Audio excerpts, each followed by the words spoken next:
fantasy baseball analytics coming at you, Zero Dark 30, night mode. It's nighttime over here. I'm in the lab grinding. We are going to take some deep dives on some player pages, looking at what is happening on Baseball Savant, getting more comfortable with batters and prices and intersecting batters and prices, kind of a follow-up to looking at prices last time.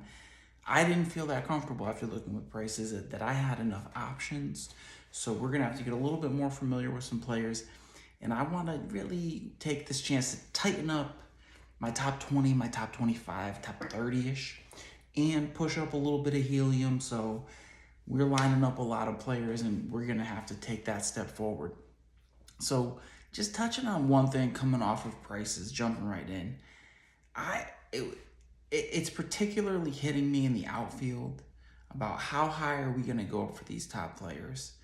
And what I'm seeing right off the bat, Fernando Tatis Jr. for 54 is the average salary. And I think we have to talk to ourselves about really, how high are we really willing to go for Tatis Jr.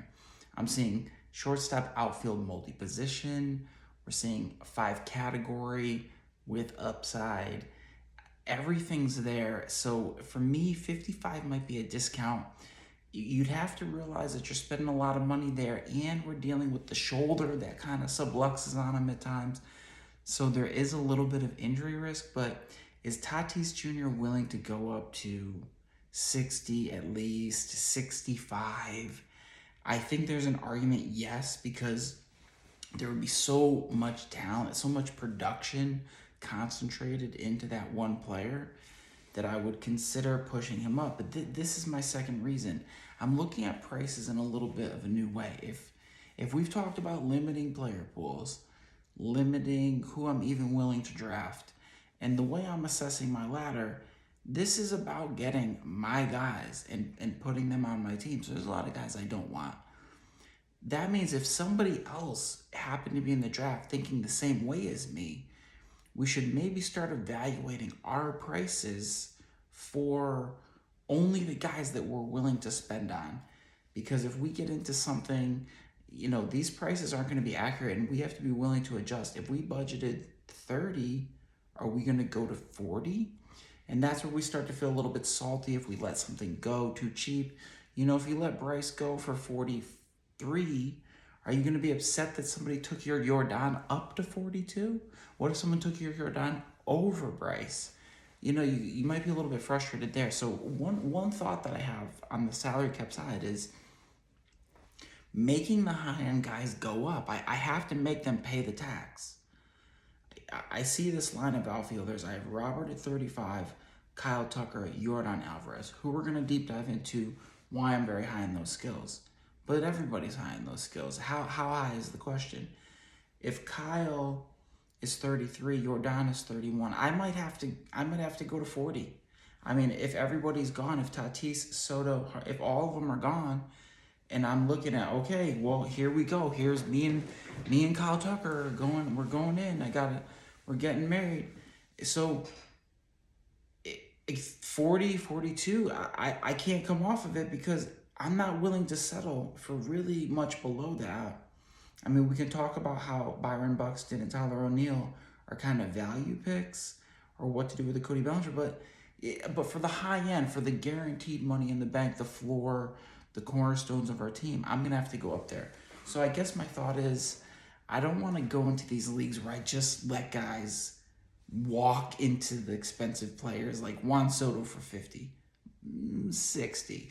Because that way I get everybody up, so I don't let that person both get the player, not pay the penalty or the tax, and then me get stuck paying the tax just because I'm going to get Jordan Alvarez a little bit later. Reminds me of a little salary cap tip on a segue is finding that time to throw in a mid-level or sleeper level player. While there's a lot of talent out there, while there's other people think they have other options at second base or shortstop, because once your guy is like the only guy left on the board that everybody wants, that price is going to go up to a little bit more of a premium. So that's where my head is on the prices. But let me jump over into these players. The top 5 has already been solidified. Number 6, my number 6 player, this is going to come as no surprise to you guys. It's going to be Luis Robert again here this season. There's not much track record, but you know that I'm going back for Luis Robert because he showed me exactly what I wanted to see at the end of the season when he came back for that injury and he started hitting for average. Jumping over to Baseball Savant, going through the evolution of what is happening on Baseball Savant player pages. Honestly, it really is phenomenal. But let me kind of give the entire breakdown of what I'm looking at for players so you guys can make a similar comparison here. Come down to the player. Obviously, we got the basic stats. It was a short season for Robert. We're in the statistics, batting statistics. We see that max exit velocity pop out. That's a good sign. I don't think they gave him the XBA because he didn't qualify, but an XBA of 300 is very good. What I'm looking at, where I'm going all back in, is that the 91.2 exit velocity plays up. I know that he's got the exit velocity on barrels and the 13.8 launch angle. And where people don't really want to give you what they think a launch angle is acceptable, the single-digit launch angles are flat. 12 probably on the launch angle, and this is average launch angle. You know, the barrel launch angle is, or the home run launch angles typically are 22 to 27. I'm getting this from the custom searches. But the average launch angle is a good indicator of the frequency of this hitter getting a little bit of loft.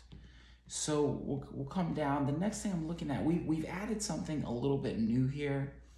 The pitch tracking isn't important to me. On the batted ball profile, just mentioned something from last season, that solid contact is very good. We really like barrel percentage, but if you're looking for a backup number, that solid contact is the real deal. Pull straight oppo, I'm not focused there right now. I just want him to hit, but we have run values by pitch type. And we had it for the pitchers, and we're having fun with it over there to see if they're getting good, right? If they're working four-seamer, if they're leading with a cutter. But now we have it for hitters, the run value by pitch type. And what I really like from Robert is a balance of being able to hit four-seamers, sinkers, cutters, changes, curves, maybe a little trouble with the slider, but he's able to hit all these pitches, and we will see some guys that like to just feast on fastballs and sinkers, and you want your guy handling fastballs because they're going to primarily be seeing stuff like that.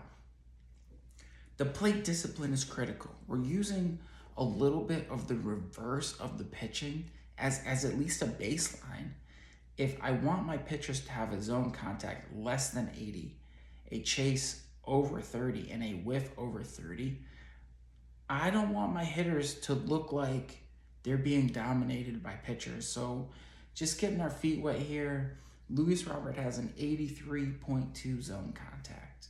He has a 39% chase with a 49% chase contact. The whiff rate trimmed down from a 41% to a 28%. So that's a substantial drop for Luis, showing that he's not whiffing as much. The zone contact 83 with the 91.2 exit velocity and the angle, that's playing up for me. That's all I need to see. If that went sub 80, what the problem with sub 80 is that you're going to have to deal with the dry spells, and that doesn't make anybody happy. Nobody wants to suffer through what we had to do with Kyle Schwarber last season. 4, 6, 8 weeks of drought. You're starting to question why you drafted him. You're starting to question if he should be in the lineup because you're seeing stuff on waivers that's hot. But eventually, when the contact's made, that's when the power plays up. But the zone contact has to be maintained first, and then the power and the velo and the launch angle will play up. So we have a Robert at 83.2. That's fine for me. That could get better as far as I can see. The chase at 39, it's a little heavy. The chase contact at 49, not spectacular. I've seen better. The whiff is sub 30. I'm very happy there. But the things that they're dropping in here, we have the percentile rankings leaderboard is dropped in. We see that he was 96 sprint speed last season, dropped to a 73, probably backed it off a notch when he came back from the injury. We don't need to tear the hip again, so he's probably taking it easy. But the barrel percentages pop, the ISO pops. We also have the expected home runs pops up on here. So you're able to use all these pretty quickly to just see the percentile rankings leaderboard. What I'm seeing from players, we're going to get into more here, is the multiple seasons. So seeing percentile rankings leaderboard for the player across multiple seasons, really the player page is the only place you're going to get that. So I'm coming in here, I'm diagnosing players, and we're looking at them kind of relative to the prices. So that's what led me to this. Robert at 35. I'd like him at cost at 35. Am I going to 45? Yeah, but Ronald Acuna's 45 on the funky limited season, and Ronald is special. So the Ronald bat, I mean, I predict Robert to be as special as Ronald, but Ronald is already special. So there's a little give and take there, and that's why I'm like, all right. So if I know that this is going to happen to me, I've got to take Ronald people to at least 50 if I'm going to have Luis taken from 35 to 40. So I feel like with those high-end outfielders that everybody wants, Tatis, Soto, Acuna, taxing a little bit so that you feel okay when you have to pay the tax when you come down to maybe a Luis Robert. That was my number 6 player. Number 7 player. Number 7. You know, let's just give the legends their due. I'm going for a Bryce Harper. It doesn't take long. You can feel comfortable with Bryce. You scroll down, right? It starts on the player page. You see percentile rankings bar is just redness. You scroll down and you see red max exits, exit velocities of 92.5, launch angles sitting in the low teens, 14, 13, 16, 13, monstrous X slugs, X wobas, crazy walks. It's all there. Why fight this? Why fight that? Why fight the dominance? I want to see the plate discipline. It's interesting here as we see a Bryce Harper kind of fighting through some stuff. The zone contact down to 75%. That's not great. And sometimes weird. I'm like, how are these guys living at 75%? And the exit velocity at the launch angle is really the only way that they can live through a little bit decreased zone contacts. The chase, only 24, stingy, not swinging at trash, pulling people back in. The chase contact is decent. The whiff rate, 31%, is decent. And you get to the percentile rankings leaderboard, and those just mirror the career stats, and it's just seas of red. Seas of red. There's not much else to say here. The couple things about that. 29 years old. The decline hasn't hit yet. I'm not going to jump over to the Fangraphs, but Fangraphs is kind of dealing with his plate discipline a little bit differently. And what I saw is Bryce went through a little period where I think he had a hole. I think that pitchers found a way to exploit Bryce. It was in the scouting report, and they were able to get some stuff past him. But I saw a season where Bryce appeared to fix that, at least on Fangraphs, that I don't want to double check. And it's gone now. It's gone. It's back to Bryson Trout. Bryson Trout, who's it going to be? So I'm all in on Bryce there. I'm not going to disrespect Bryce any further. And I kind of like that compare and contrast of if you're not comfortable with Robert, then maybe you go to Bryce. How is the price going to treat us? You're going to pay a little extra because of what Bryce did last season. 45, you ready to go up to 50? I guess the issue is I, in the end, want to get my guy. And I don't know if this is the year I want to live on Bryce. I mean, I've had a lot of Bryce in other seasons. It's a lot, but it's probably worth it. It's really up to you. It's up to the flavors you want to put on the squad.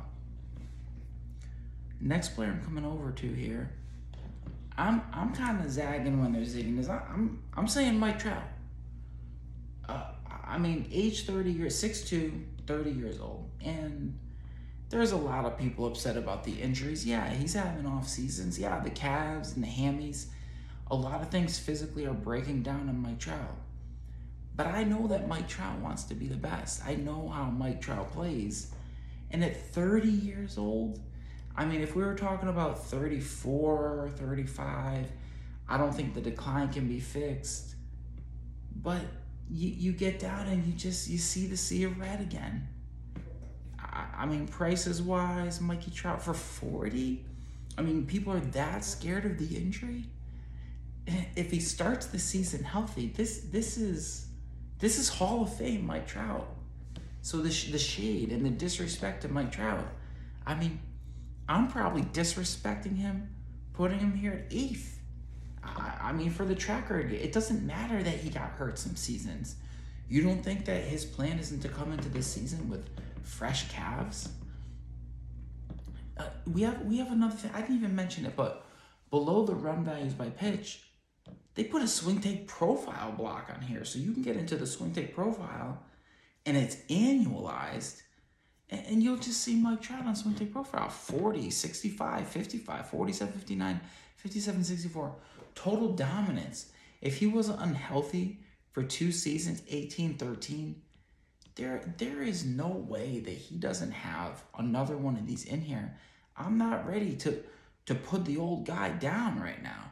I mean, we're still willing to use Donaldson at times just because the bat is so sweet. Mike's in that same category. And yeah, I think he had a bad year last season. We see a career zone contacts mid-80s, 84, 88, 89, 87. Only 79 last season, not good. But when you're looking for phenomenal eye, the chase is 17%.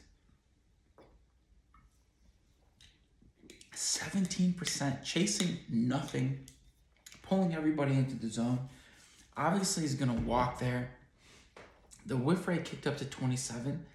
I mean, if it was a shortened season, it looks like he was pressing.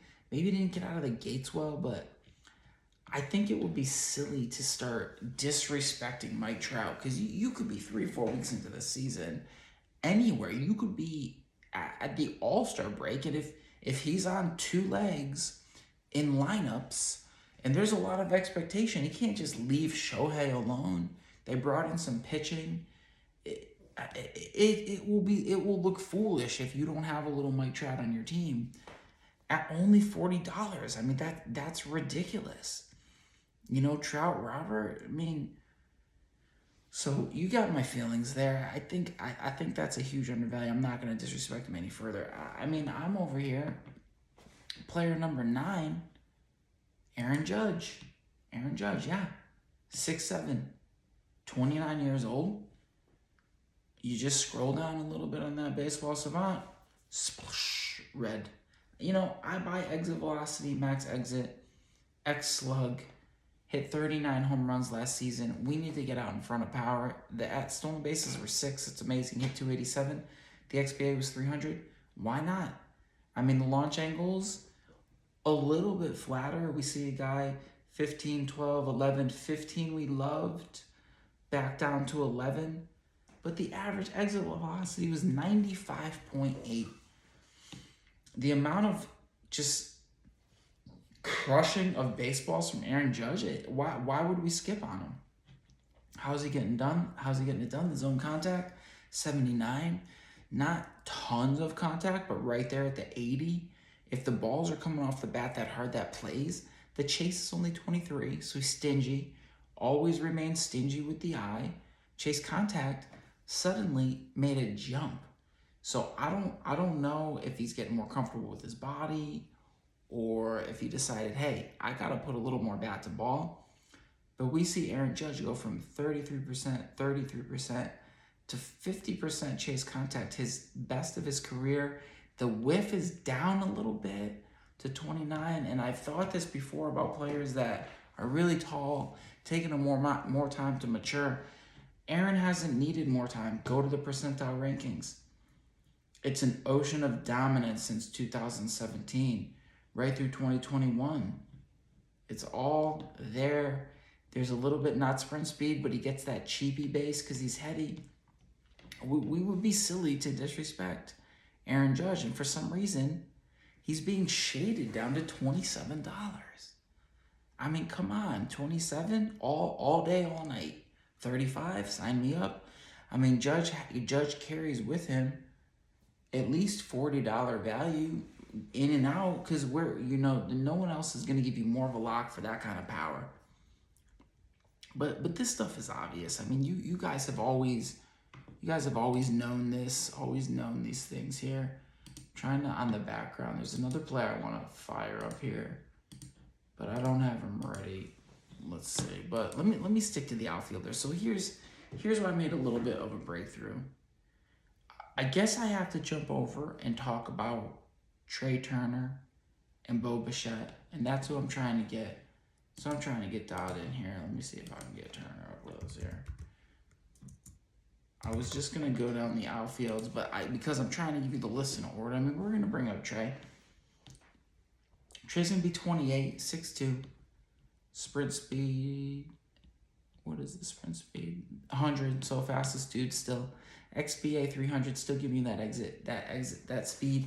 The exit velocity 89. The launch angle got up to an 11, his career best. So we did get that a little bit more loft.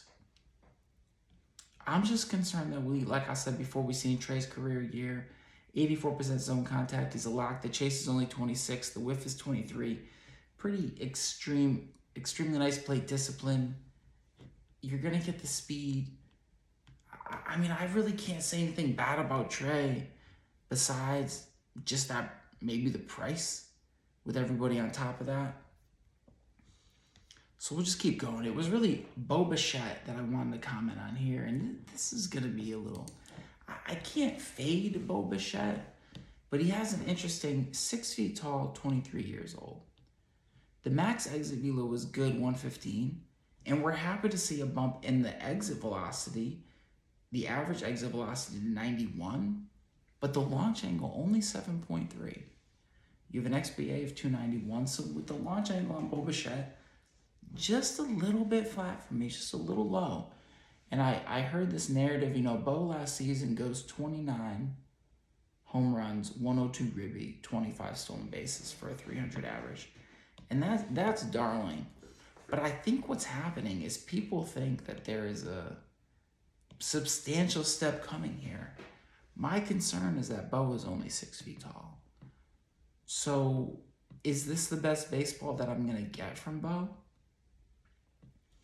Pretty good in the other places. Let's check the contact. This is where a kind of interesting profile. Bo from 2020 with the 90% zone contact drops down to an 85% zone contact. But the chase is 38% with the 62% chase contact. So Bo is swinging all the time. And on the event list, you'll see that he's swinging all the time. So it's balls in play, it's men on base, doubles, all sorts of stuff. The whiff is 23%. I just don't know if Bo's really going to go up further. And I start to wonder if we're seeing a little bit of a fear of missing out, just a sexiness tax. I mean, Bo Bichette up at 46 already. That means you're going to be up in the 50s. And if I'm even catching wind of that, if I'm even up in that stratosphere, you really are only going to get one of those guys. I think I can't go 50-50 and then make a full roster. And if I'm going to get one of them, it's going to be Tatis, because I think the upside is more crazy. And so price-wise, I just am getting off a little bit of Bo.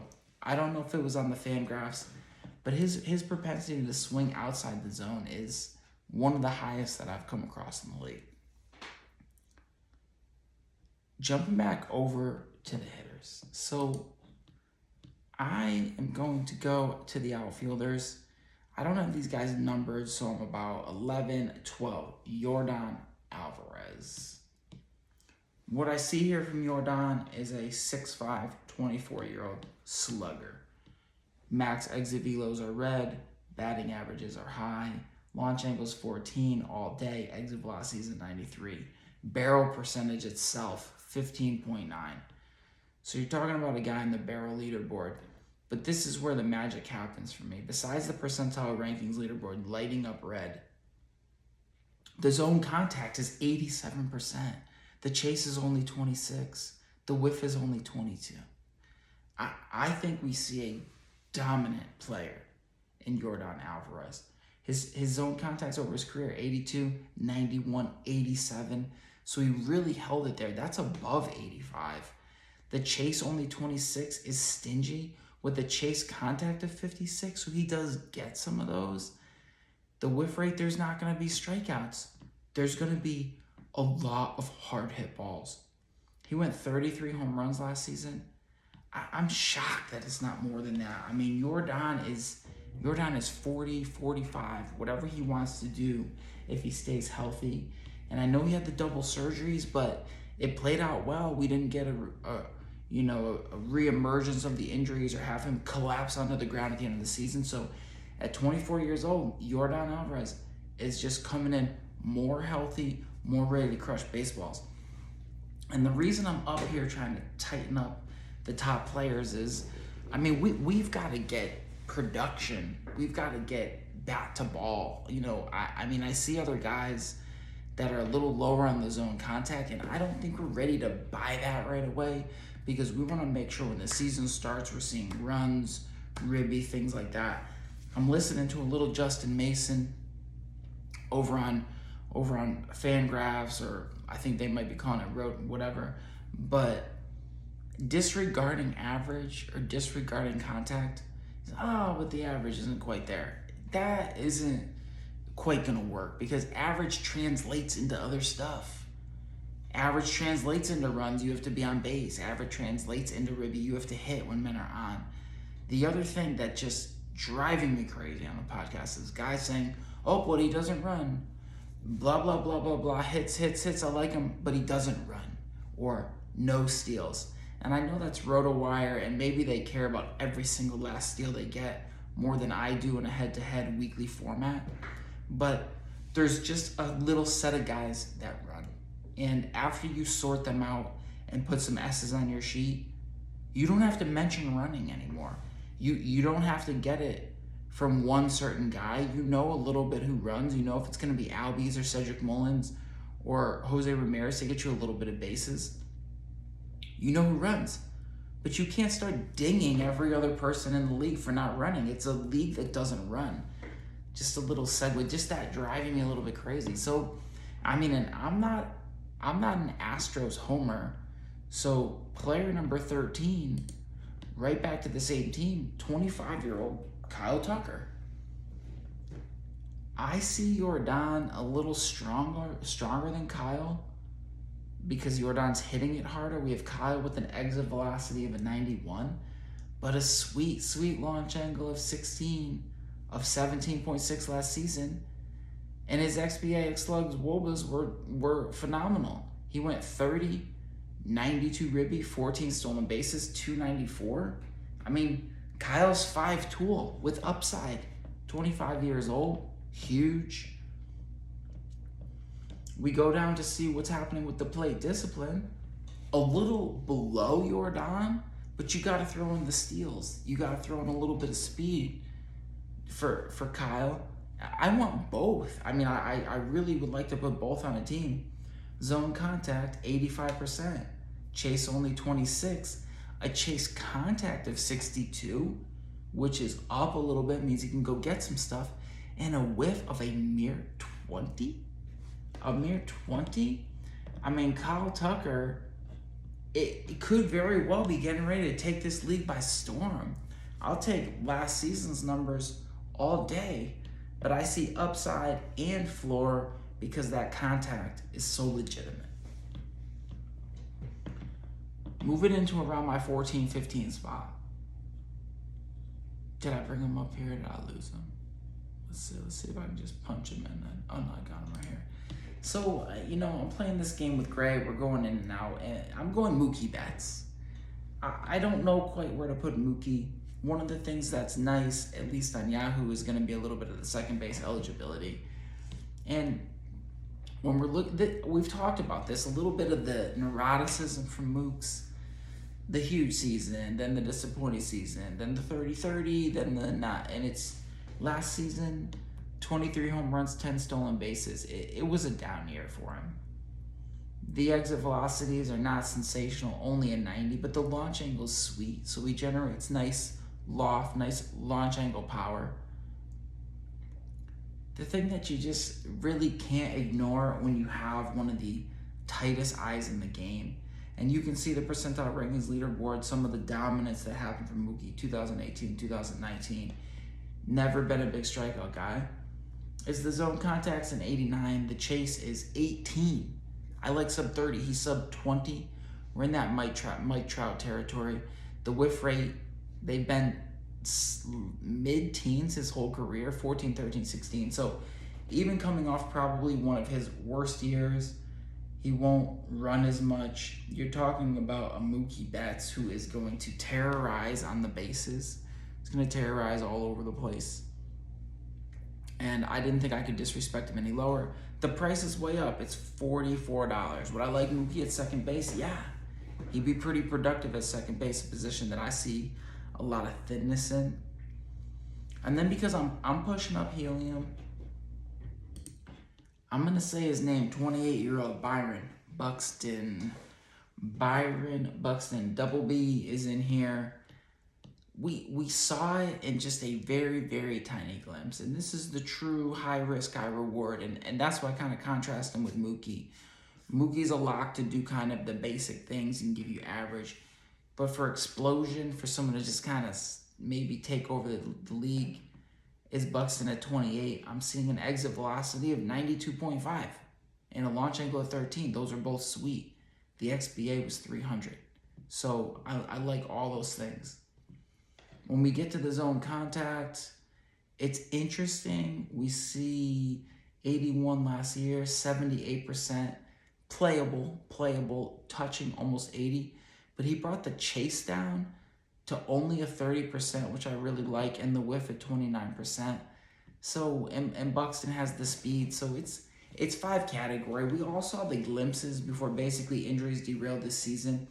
And I'm not basing it on injured players. I'm not betting on guys' injuries. It's very tempting for people to do that. It's tempting to look in your crystal ball of health, but you don't need a crystal ball. You need preseason reports, injury histories, off-season surgeries. That's when you're going to look at it. Let me pop over to just the outfielders here because I see a Byron Buxton. Where did we get him? We can probably capitalize on. What did he get? $19 for Byron? I mean, if you're looking to make a gap up, I mean, if Byron plays a full season and you got him, he's 19, you go to 25. Byron plays a full season, it's $50.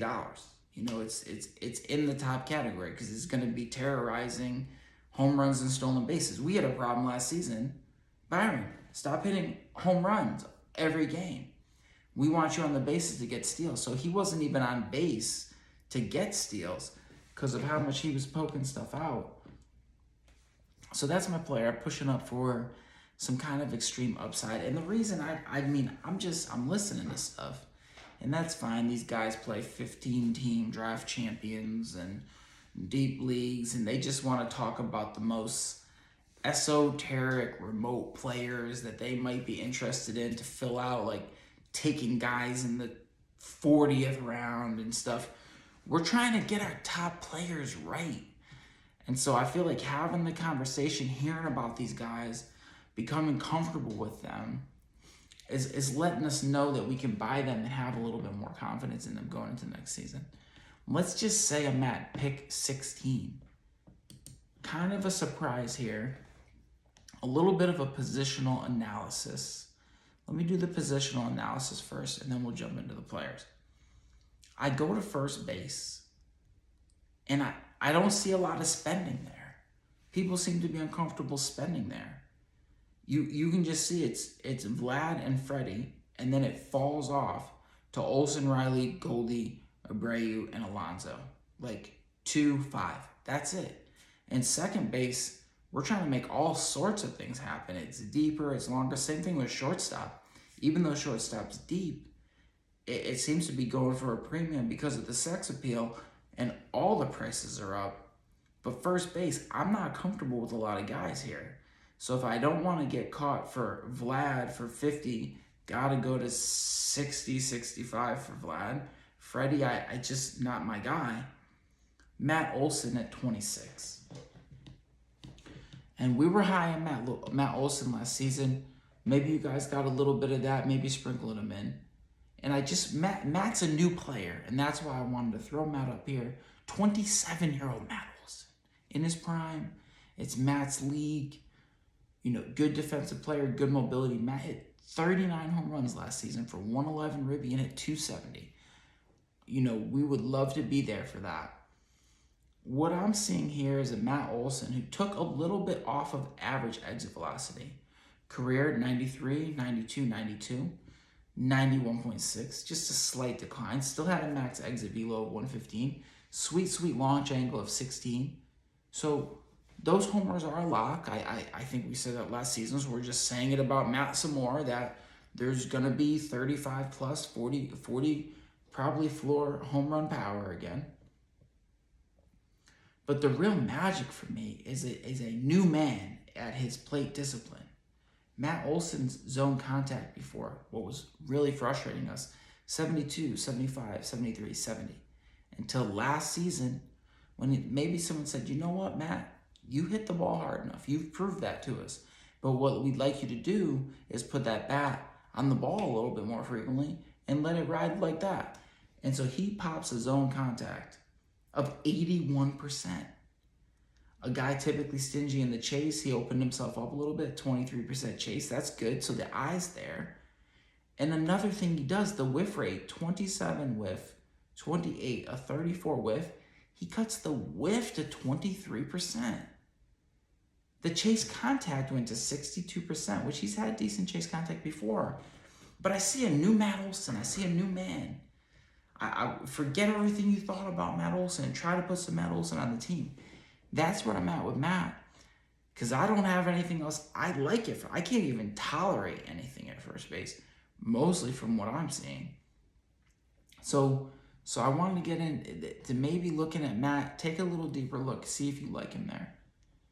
If I don't get Matt, I might have lost him here. We're going to have to type him in here. I'm looking at my other big slugger is Pete Alonso.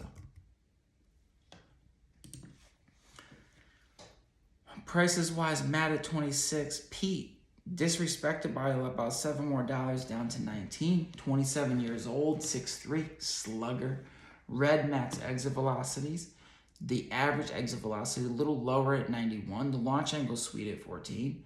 37 home runs last season for 262 and 94 ribby. Yeah, 34 home run floor for Pete Alonso. And we have a zone contact of 83. The chase is a 30. The whiff is a 24.9. So the zone contact is really impressive. It's a little cleaner than Matt.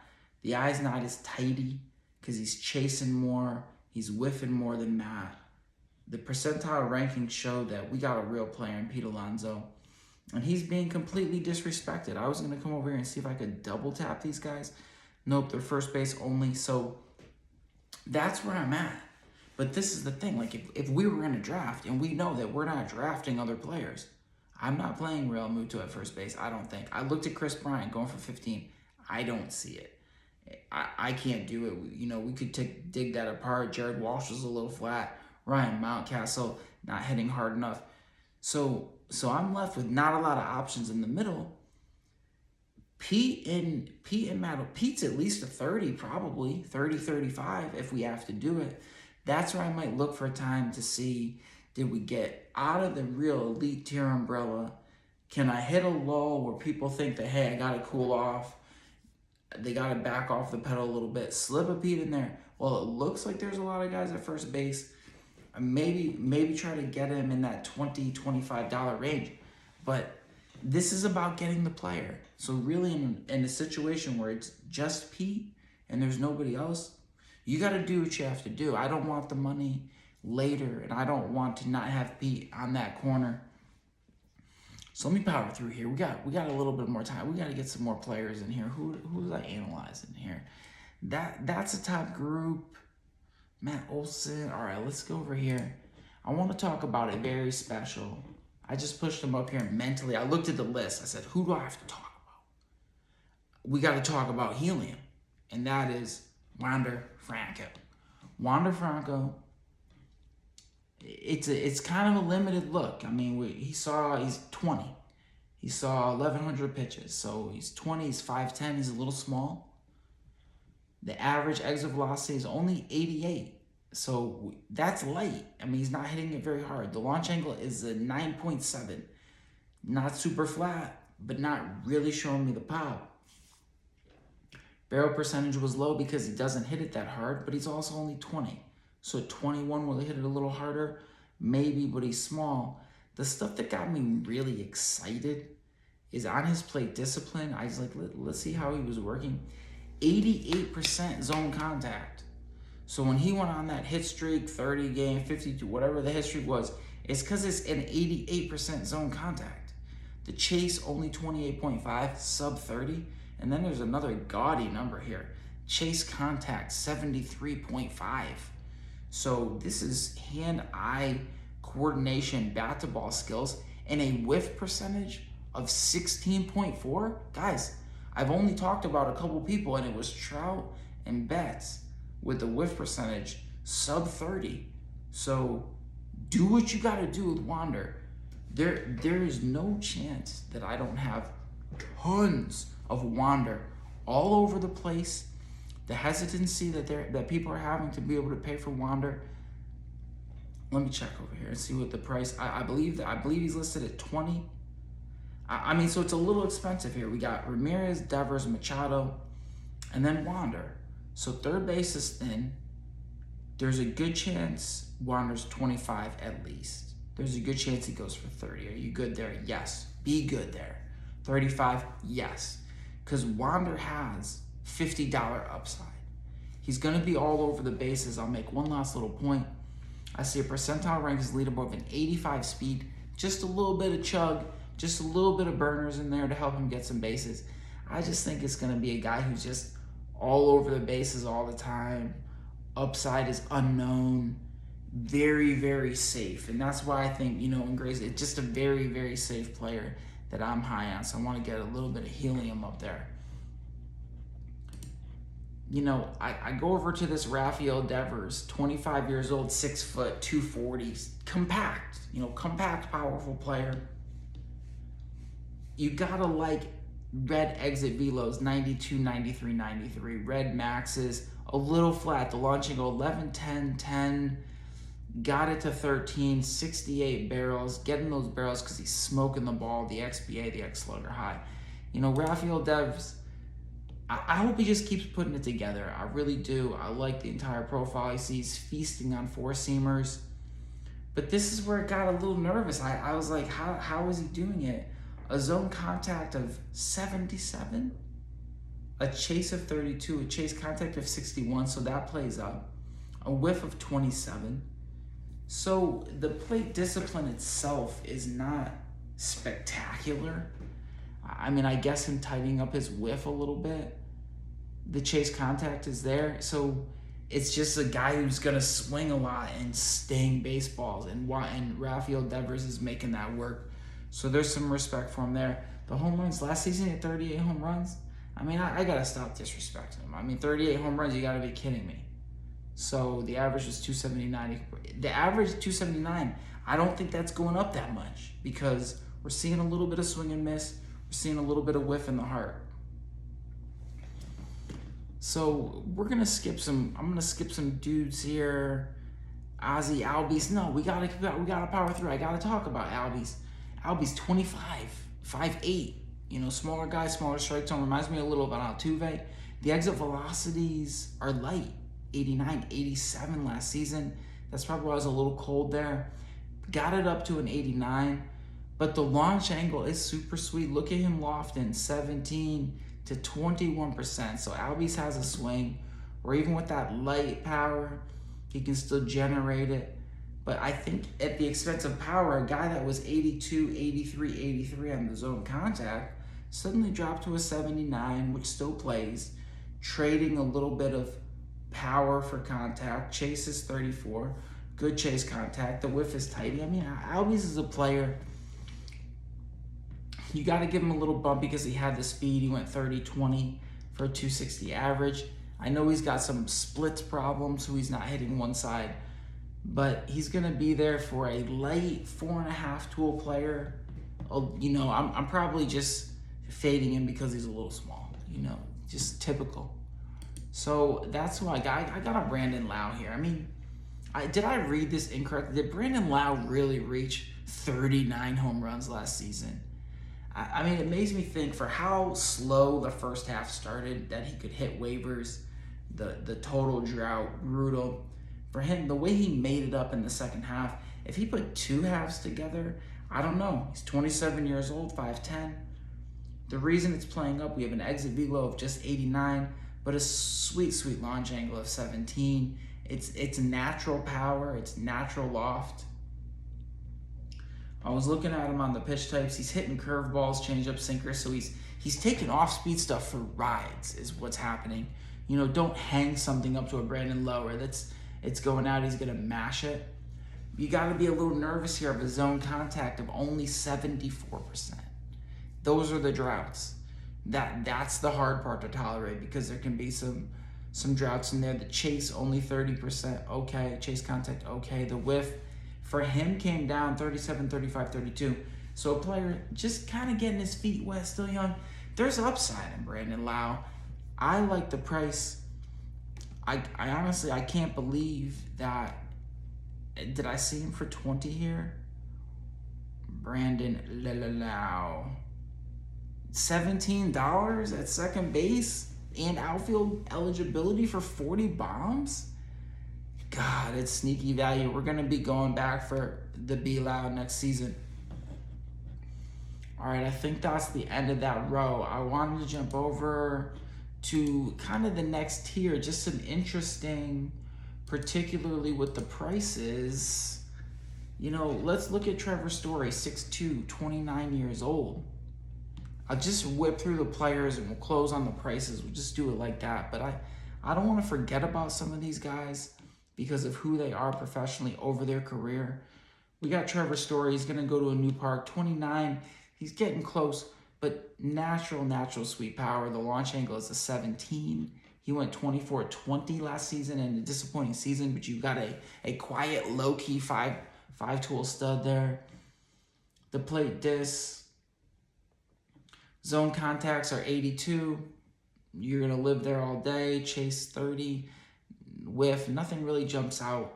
You see a guy that's had a little bit more dominance back before. He's cooled off in the seasons recently. So, you know, what swing is Trevor on his career? I'm not quite sure. Austin Riley, who I'm really trying to figure out here. I see a nice max exit velo. I see a launch angle at 14. That's good. That's going to play for power. The exit velo only a 90. So not really crushing baseballs. He feasted on four-seamers. Zone contact only 78.9. Chase 31. Whiff got down to 28. A standard plate discipline profile. But I'm still looking like, how did Austin Riley go hit 300 last season? Where was the jump? And if you go to the swing take profile where he's a 34, the chase in the waist, he's laying off stuff.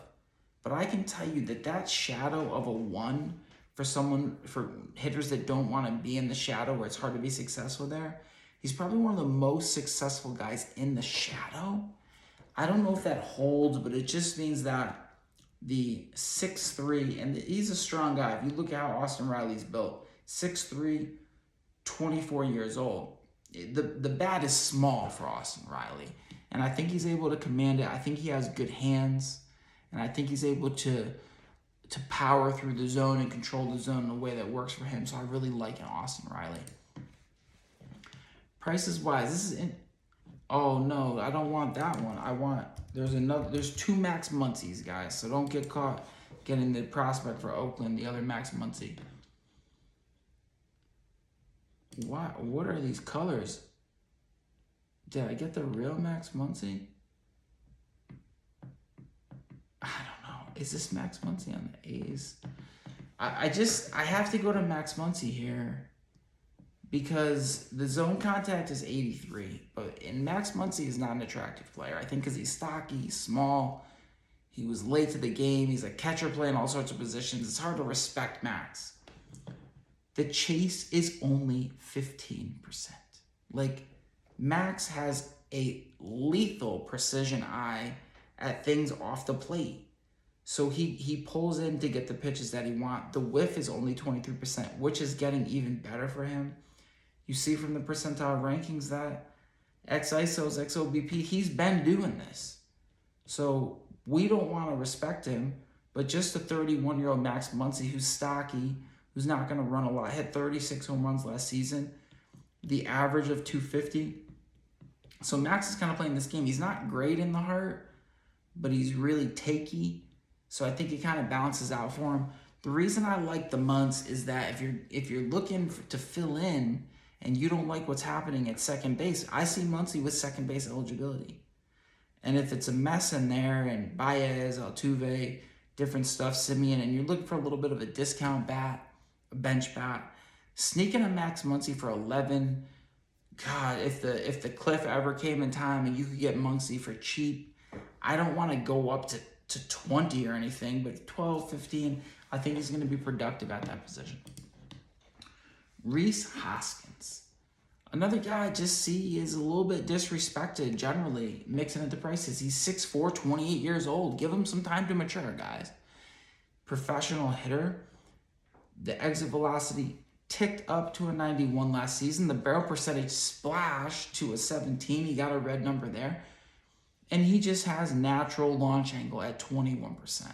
That's almost extreme fly ball. He might be overlofting some balls out. Only 27 home runs. It feels a little light for that kind of profile. I would expect more home runs from him that he's not giving us. Zone contact 81. The chase is only 29. The whiff is only 26. So good command of the zone. Gonna walk a little bit. I feel like the Reeser is kind of getting forgotten about, that we don't think there's any improvement there. Only $9. So if kind of my fallback option, one of the last things I want to accept a little deeper. Kyle Schwarber. Kyle Schwarber bouncing around, stinking up the place, catching fire, changing teams again. 28-year-old Kyle Schwarber. I'm a Kyle Schwarber guy, and it's the red on the exit velocities, the average exit velo, 93, 92, 92. The launch angles, 12, 15, low to 8, back up to 15. So I think his more natural swing is about a 15 launch angle. Give me more Kyle Schwarber. The zone contact, here's the droughts, here's the cold spell, 77% zone contact. Not good. His chase went to a career best of 20. So Kyle decided to adjust what his eye was doing, tightened up. The whiff was pretty much in line with his career averages at a 28. He's going to exhibit power. 32 home runs last season. Is there more from Kyle? I think the further he gets out, the further he gets healthy, the more pitches he sees. Schwarber's still in his prime. I'm going to go there because it's only $10. First base outfield eligibility. Kyle Schwarber's a very valuable piece. When I don't want other stuff here, Cronenworth, I'm not seeing the power from. DJ LeMahieu, I don't do that. I saw Jared Walsh is a little flat. So I like a Schwarber. I don't know why he's being faded so hard. Jorge Polanco, 28 years old, Minnesota Twins. It's hard for me. Somehow I just can't. It's like I can't see Jorge Polanco. I don't know he's there. I don't know if I can like him. But I was like, no, look at him. Look at Jorge Polanco. Be willing to use him. 33 home runs, 11 bases, hit 270. Okay. Launch angles. Yes, he's a light hitter, 86, 85. But last season he hit 89. Figured it out. Maybe he saw enough pitches. The launch angle's always been sweet. 19, 16, 19. That's how he got to the 30 home runs. And just to give you a little bit more confidence in the player, we got zone contacts of 88, 88, 89, 87. The contact's there. The chase is sub 30 at a 29%. The chase contact is great at 62%. The whiff is only a 19. Jorge Polanco is a real player, guys. That's what I'm saying. Jorge Polanco is a real player that isn't priced at real player prices for $12. I like him more than Jonathan India. I like him more than Javier Baez. So I like Jorge Polanco for a little bit of a discount. Second base shortstop eligibility. I think you got to take a look there.